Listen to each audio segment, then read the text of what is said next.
qualities are being built over time, and we are where we are today by the grace of God. So that's the way it is. It is not a sin, as it is now. And then so somebody. We have this question about putting on suits. Brother Shikwade, thank you very much for your observation. I want to assure you, I don't know whether you are seeing me now, or you are just listening on your radio, or you are seeing me on Facebook, or seeing me on Instagram, or whatever. I'm not dressed in suits, and I've not been dressing in suits for this program. You can check our Instagram page, Pastor Explains. They're going to see me in t-shirt many, many times. I also have a YouTube channel, Really, Really Knowing God. That's the name.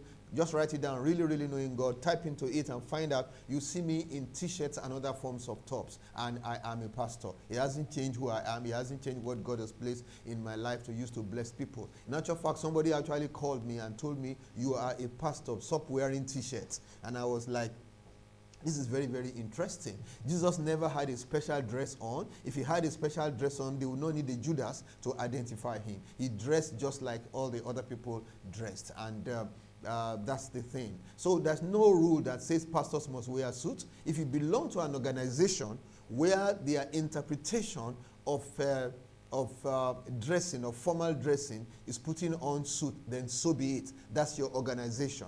For example, in our church, we don't have that. We can preach. In actual fact, there was a point in time in my life, anytime I went to preach outside Ogun State, whether Lagos State, Abuja, Kaduna, or outside the country, I made it a point of duty to wear adire because I was promoting Ogun State as far as I was concerned.